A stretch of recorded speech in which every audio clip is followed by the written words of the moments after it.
bien cadrer le débat pour ne pas se tromper. Parce qu'aujourd'hui, l'heure est grave. La preuve de la gravité de l'heure, le décompte macabre qui ne cesse d'augmenter. Chaque semaine, des dizaines de décès de migrants clandestins sont déclarés au Sénégal. Une tragédie sans fin qui touche une jeunesse qui se dit étranglée par le désespoir. Salif Faye a tenté de quitter le Sénégal par la mer. On ne peut pas, en tant que jeunes, rester ici sans travailler alors que d'autres pays en ont et que des jeunes comme nous en bénéficient et reviennent nous le montrer. Personnellement, c'est la raison qui m'a poussé à vouloir partir. L'État doit comprendre qu'il a une jeunesse qui veut travailler, mais elle n'a pas ce qu'il lui faut. Aveuglés par le rêve occidental, ces jeunes ne voient d'autre solution que le départ au péril de leur vie. Et pourtant, la vie est loin d'être ce qu'ils pensent, comme l'explique Abdoulaye Niang, professeur titulaire des universités en sociologie à la retraite. Ceux qui auront la chance de rester, dans la plupart des cas, ils deviennent des banabanas de rue, des banabanas de plage, ou encore des prostituées ou des dealers. Quand ça va vraiment mieux, ils font un travail salarié, le plus souvent au noir. Alors, est-ce que ça vaut le coup?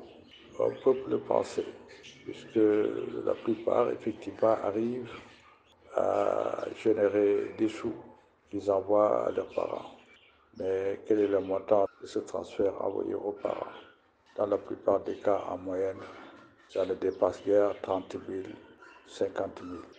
Alors que je pense qu'on n'a pas besoin véritablement d'immigrer pour envoyer à ses parents une somme aussi dérisoire. On aurait pu rester au Sénégal et arriver à faire plus. Cependant, les migrants refusent toujours d'admettre la réalité. En témoigne la nouvelle vague de départ et son lot de morts. Mais à la demande du président Macky Sall qui veut une implication de l'armée, des mesures d'urgence sont annoncées. Une bonne nouvelle, selon le professeur Abdoulaye Niang.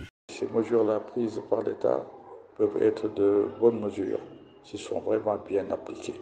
Parce qu'il faut surveiller les frontières. Quand on a surveillé les frontières du temps de Frontex, l'immigration clandestine avait reculé. Mais quand la surveillance a cessé, que l'immigration clandestine maritime a repris les plus belles.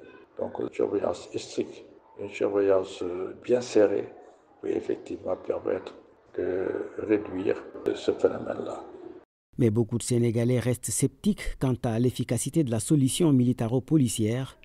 Pour Boubacar Seye, président de l'ONG Horizon Sans Frontières spécialisé dans les questions migratoires, il faut bien plus pour dissuader les jeunes de prendre les pirogues.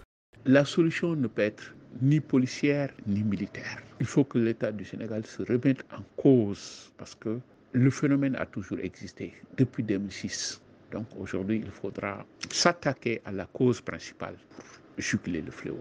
Il faut s'attaquer au problème de la mauvaise gouvernance qui obstrue les perspectives d'épanouissement des couches les plus vulnérables, le chômage endémique, chronique et structurel des jeunes, les inégalités sociales, sans oublier cette nouvelle donne dans cette recrudescence avec l'arrivée des pêcheurs qui se disent aujourd'hui écrasés par la pêche industrielle et la pêche illicite, non déclarée et non réglementée. En septembre, l'ONU estimait à 186 000 le nombre de migrants clandestins, dont beaucoup d'Africains arrivés dans le sud de l'Europe.